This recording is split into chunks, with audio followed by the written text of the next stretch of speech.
Chapter 1, Red Blood. It all began in 2002, my freshman year of high school at Kadena Air Force Base with so much shit going on. I was 14 when I moved to Okinawa, and my parents wanted a change after Texas was officially boring to them. I was a straight A+ student and winner of science fairs because I was a real-life Dexter boy genius. Yet, moving away from the States was sold to me much like all military parents sold it to their kids. It's a fresh start. A new adventure. That is what the hell they called it before we moved to the island. It was a crazy time in my life with the hormones raging. Girls looked better and built, and music was even better. Yet, it was day one, and I was standing with my ROTC class in my light blue dress-up uniform, scared as hell out of my mind of what was to come. To show the times, it was the first anniversary of the day of the 9/11 attacks, and we stood tall at attention, staring, and saluting the flag like good little tin soldiers. The military was still butthurt over the events and our parents were preparing for deployments at the wrong countries because of the confusion of the presidential administration at the time. I felt like my parents standing on the football field that day as I stood up, saluting the flag for the cameras that were taking pictures and recording us for the school's publicity.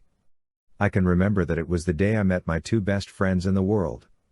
It was when I met Jimmy Bradford and Donald Robinson. We were all dressed up in our uniforms next to each other and Jimmy could see that I was in terrible shape as sweat poured from my forehead under my cap and that I was wobbling around like I would pass out at any second. That is when he spoke to me. "Don't lock your knees," he said as I looked to the right corner of my eye to see him whisper to me. It got my attention as I responded with a, "What? Bro, if you lock your knees together, you'll pass out. I read it in a book once, trust me." After Jimmy whispered that, I responded with a half smirk on my face. "Thanks for the heads up." I whispered back, hoping that the ROTC commander didn't notice us talking. Jimmy then introduced himself as we stood there at attention. "I'm James Bradford, my friends call me Jimmy. The guy behind you is my friend Donald Robinson, we call him Donnie," he whispered. I whispered back with my eyes forward, hoping that the ROTC sergeant didn't see us talking. "Nice to meet you guys, I'm Eric Anthony." "Nice to meet you, Eric Anthony." Donnie was being a smart ass as he whispered to me, but me, him, and Jimmy smiled and chuckled until it was cut short when ROTC Commander Chief Master Sergeant Wise walked by us with a mean scowl on his face as he looked at us with piercing eyes of serious and focused menace as he spoke to us. "Is there something you gentlemen have to share with us that would warrant a smile? It is the anniversary of the day our country was attacked, and in honor of those who have fallen we stand here today as a show of respect and mourning. Nothing to smile or giggle about. Are we clear?" The three of us didn't even look in his eyes as we improved our postures and replied with a loud and strict tone. "Yes, Chief Master Sergeant." After he walked away, we were relieved that we got off easy because the Sarge would punish all of us with running laps around the field in that hot-ass weather, or detention if we fucked up. Still, after a few minutes a girl near the front named Melissa passed out and hit her head on the ground something awful, along with another guy named Max. After they fell, Jimmy whispered to me about it. "See, I told you," he said as the Sarge finally said enough was enough and made us march back into the classroom. Later, at lunch, we sat together and met up with a couple of other guys that wanted to hang with us. Andy Poletti was a slick-haired and nerdy kid that was skinny but talked tough because his cousin back in New York was just made into the Gambino crime family. As for Montez Willis, or Monty as we called him, he was a short skinny kid that was so into music that he had a rhyme book, tape recorder, and a mixtape CD everywhere he went just to record the next best thing. The five of us sat at lunch with our ROTC uniforms still looking like geeks and losers as we ate and talked about the next class we had or other things that bugged us. Mainly the fact that some upperclassmen were looking at us funny. I'm telling you, sitting in that cafeteria was like sitting in the lion's den with those lions smelling the fear all over us. We tried to act hard and look hard, but they could tell that if we pushed the tough guy button, we would lose. Badly. As we sat down, we introduced ourselves to each other as we ate. Andy spoke to Monty with a smile on his face, trying not to look at the upperclassman girls behind them. "Damn, look at the tits on them," What about you, Monty? You going to check out the ladies? Monty spoke up as he wrote in his rhyme book, responding to Andy's comment. Bro, I got rhymes to get the dimes, homie. I don't need to come to them like you, they'll come to me. Besides, the upper class girls won't even acknowledge your existence. Andy smiled a bit as he looked at Monty and then back at the ladies as he responded. Yeah, well, maybe they need a little persuasion. Andy got up and walked over to one of the blonde wannabe Valley girls at the table near us and whispered in her ear, causing me and the other guys to look at him crazily. The situation to a Southern brother like me reminded me of how the South protected their white women. If a black man in my granddaddy's time looked at a white woman, back in the day like he wanted to fuck her, it was considered reckless eyeballing and the best case scenario would be he'd lose his eyes. But if you whispered sweet nothings in her ear, you'd end up with your throat slit. In Andy's situation, however, he was a lower-class dago flirting with an upper-class cheerleader that belonged to some bigwig on the Panthers football team. After he licks his lips, this broad pushed Andy away from her and into Monty, cursing him out and calling him a pervert. Before Andy could say anything back, her boyfriend came out of nowhere and tried to grab Andy's skinny ass by the neck. I remember the guy, Nate. He was this big and buff white dude with a shitty marine buzz cut and leather jacket like the average jockstrap. He grabbed Andy and looked at him with the meanest stare in his eyes as he spoke. "What the fuck you say to my girl, bitch?" he said as he squeezed. Me, Monty, Jimmy, and Donnie got up from the table as I reached over and grabbed the guy's big ass wrist and squeezed and applied pressure, trying to twist them. Nate, not wanting to risk losing his field throwing arm, let Andy go as his other leather jacket buddies showed up. 3 of them, all looking big and bad as they sided with Nate ready to throw down. As Jimmy took off his ROTC tie and I unbuttoned my cuffs ready to throw down, Nate spoke to his boys as one of them asked, "Bro, what's the deal?"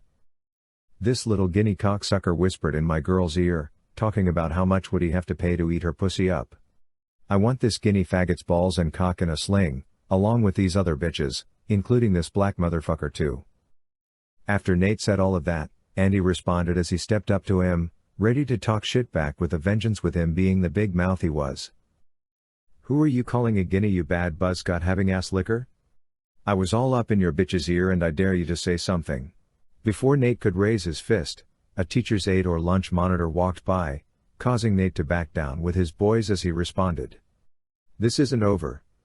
You little bitches, watch yourselves because Freshman Friday is coming mighty early. Let's go." Before Andy could say anything, I got in his face to calm him down, and make him realize what he had done. I spoke to him as he backed up for a moment. "Dude, what the fuck is your problem? Don't you know those guys could fuck you up properly?" Andy looked at me as he spoke up. "Man, fuck that. He isn't going to do shit, man. Fuck him." We all argued, but we calmed down as Jimmy suddenly spoke some sense for a moment. "Hold up, what did he mean by Freshman Friday coming up early for us?" I responded with what I thought at the time was some common sense thinking that things were going to be okay. "Man, that dude was just talking shit. We're good."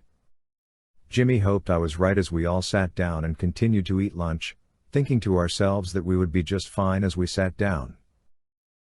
Everyone couldn't get out of that school fast enough as I headed out of my math class with my backpack on my back ready to head out.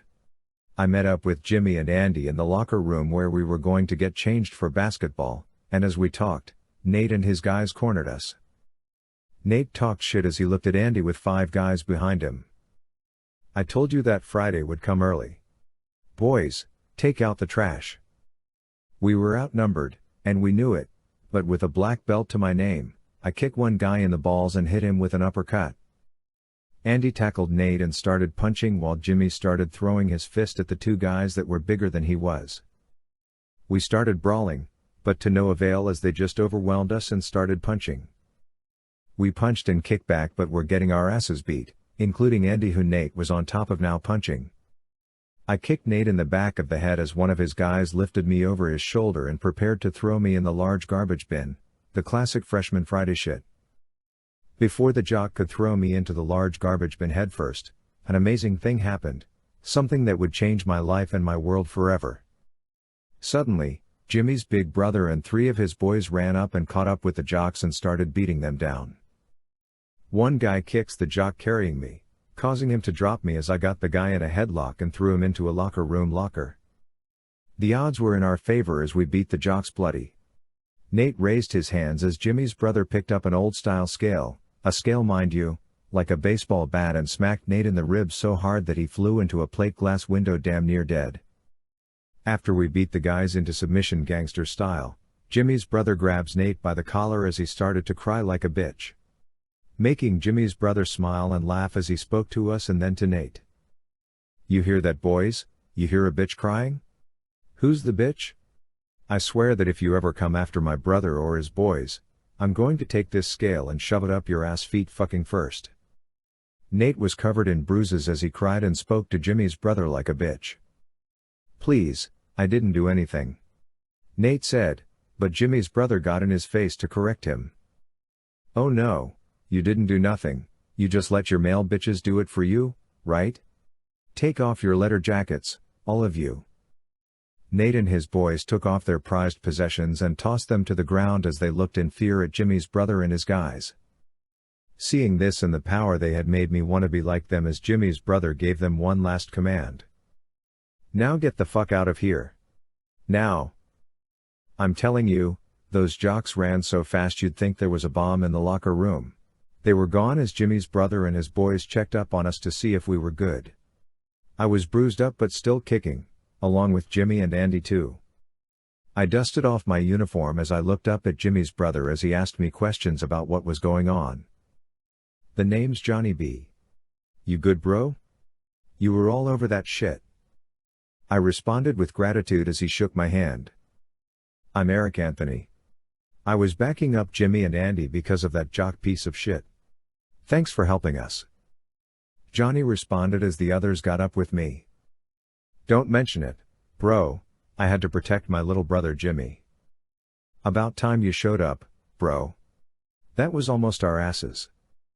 Jimmy responded with an almost ungrateful tone, but Johnny didn't care. He was just happy to see that we were good. "Fuck all that little bullshit, homie. If I and the boys weren't talking outside and heard you guys freaking out like girls, we wouldn't have been able to get here to save you. Look, if you boys want protection, you're going to have to roll with us." Johnny was right as he looked at us. Yet as I inspected them, I realized what they were.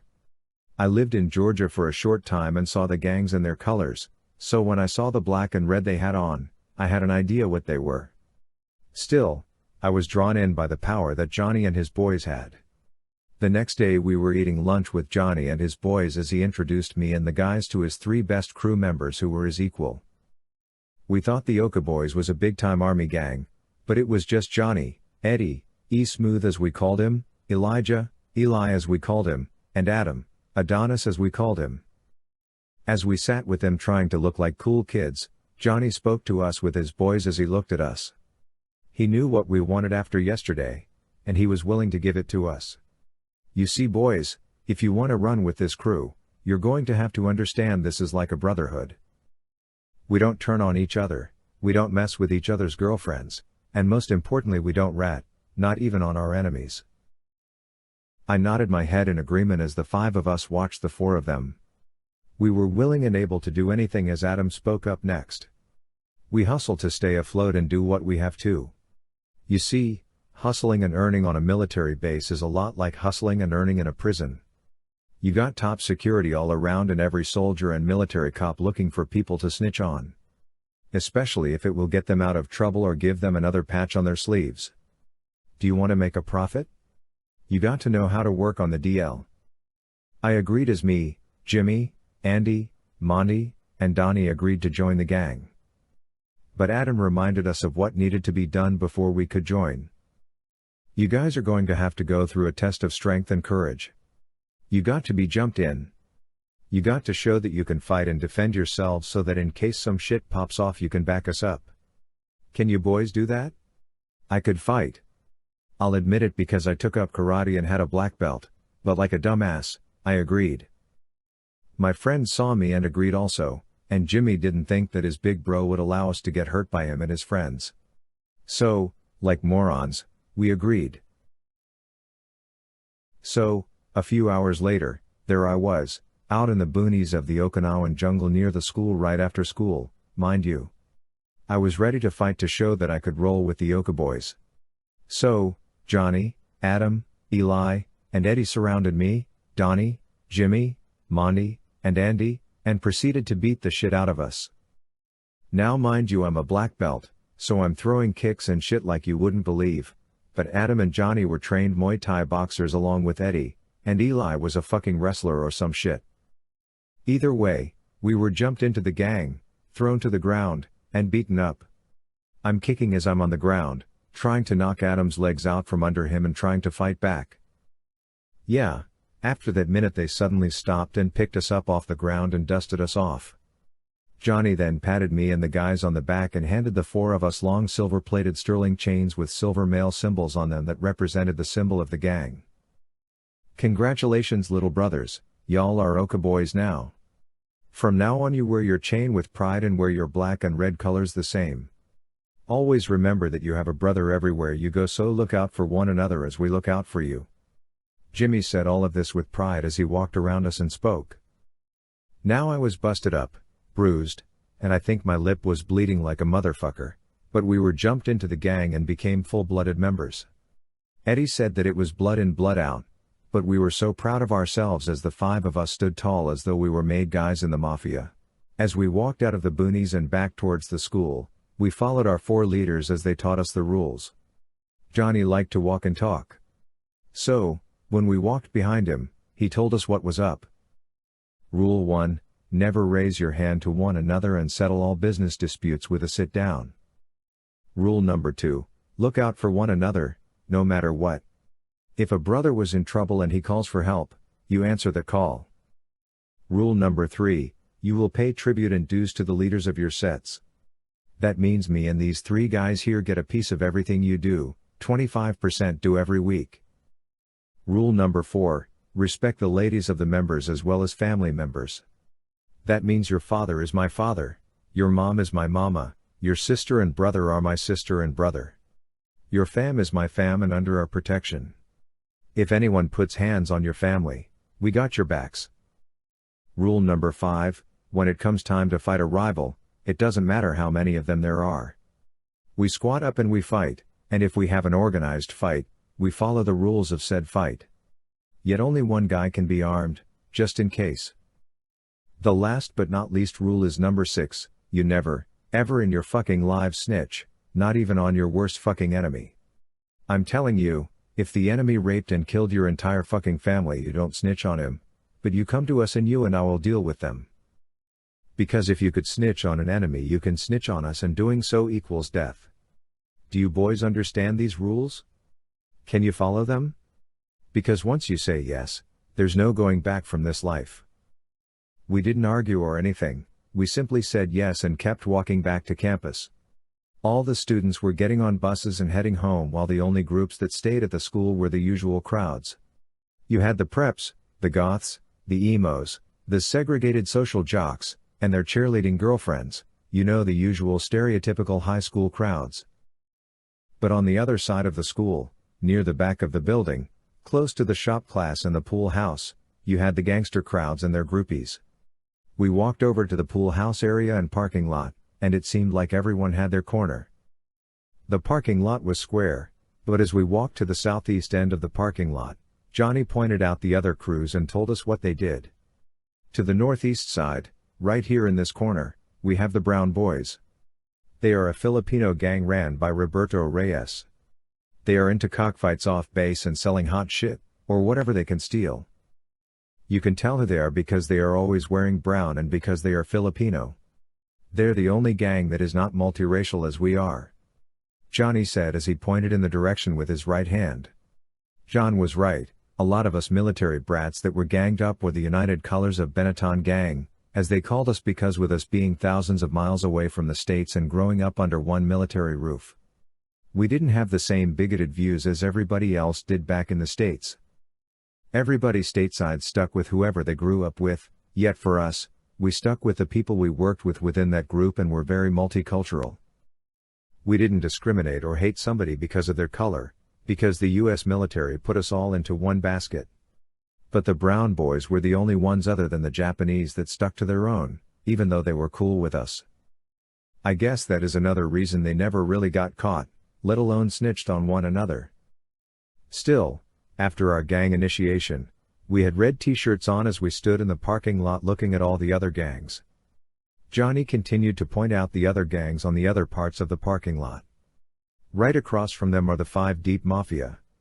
They are a black and Hispanic crew that are into street racing the rich Japanese school brats off base with their modified cars, as you can see. They rock with yellow because the Dominican brother that runs the crew, William Yaya Sanchez, was a member of the Latin Kings before moving here on base. He pointed at them and I could see the yellow and black that they wore, and the guy Yaya Sanchez was a dark-skinned American brother with a Minnesota Vikings jersey on and smoking a fat cigar as he socialized with his guys.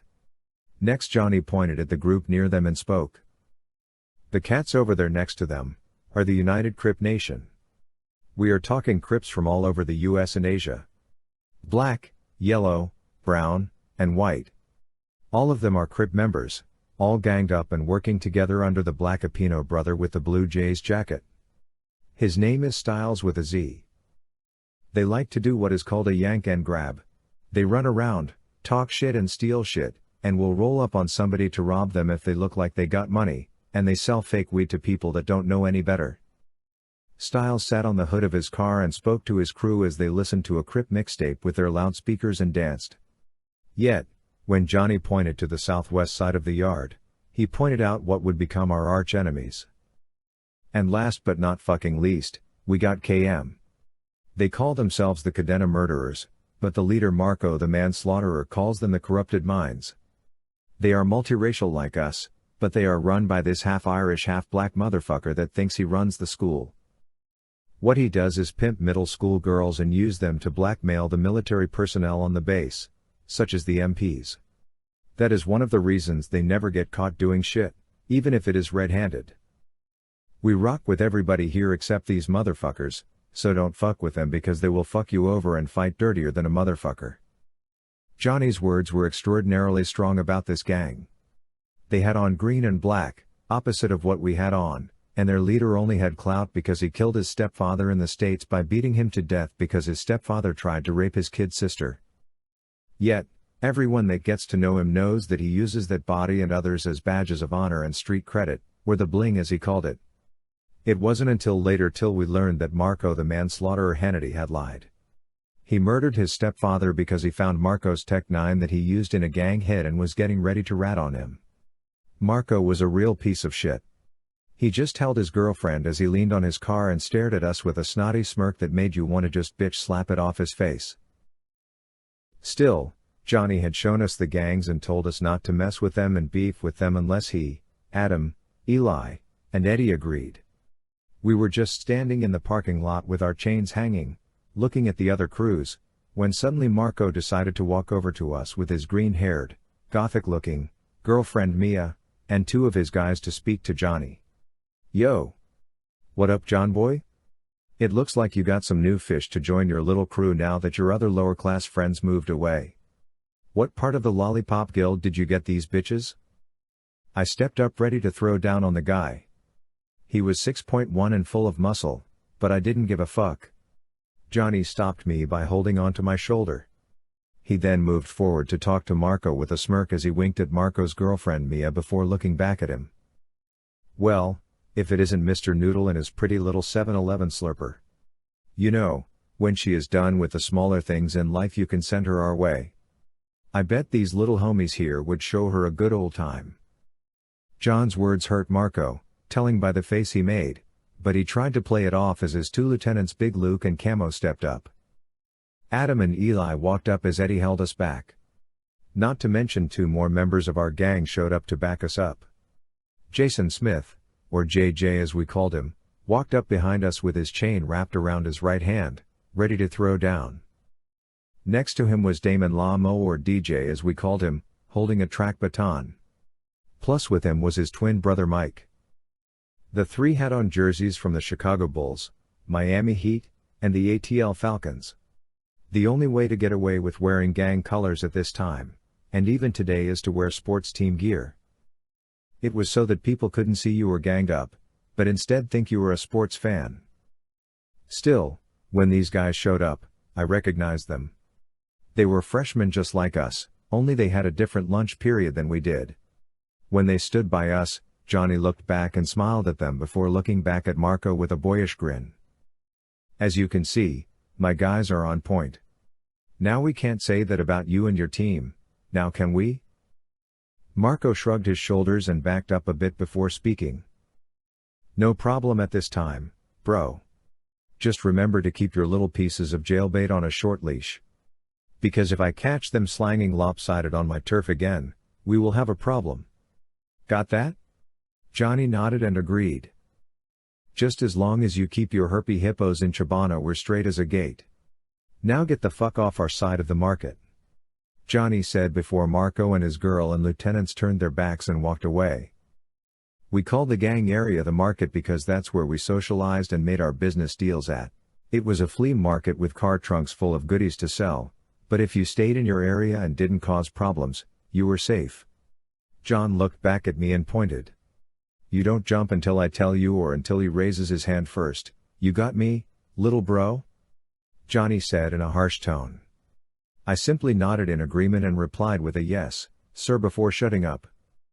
After that, Johnny walked over to his car, a red Honda Integra, and popped the trunk to expose what he had. He had a black gym bag full of cigarette cartons in them and handed us recruits, one each with an order. In order to pay your dues, you got to make some paper.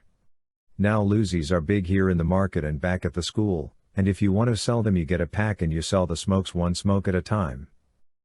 Now you sell them for $0.25 a piece, and $5 a pack, that is $50 a carton. You pay us 25% and keep the rest. So, each of you needs to kick up $12.50 by the end of the week. Can you boys do that? I grabbed my carton and agreed like the others. I will never forget it. It was a carton of Newports. I can still smell the mint on them. And keeping $37.50 after I sold it was going to be a lot of money for me at that time. So, I and the guys walked around the market, and later the school, just selling the smokes everywhere we could. Little did I know that this was going to be the first hustle that made me my first of what would become many small fortunes. I thought very little about gang life before, but when I joined up with the Okiboyz, I was more than some knuckle-headed thug. I was a member of a family with brothers ready to fight and die for me faster than I would for them.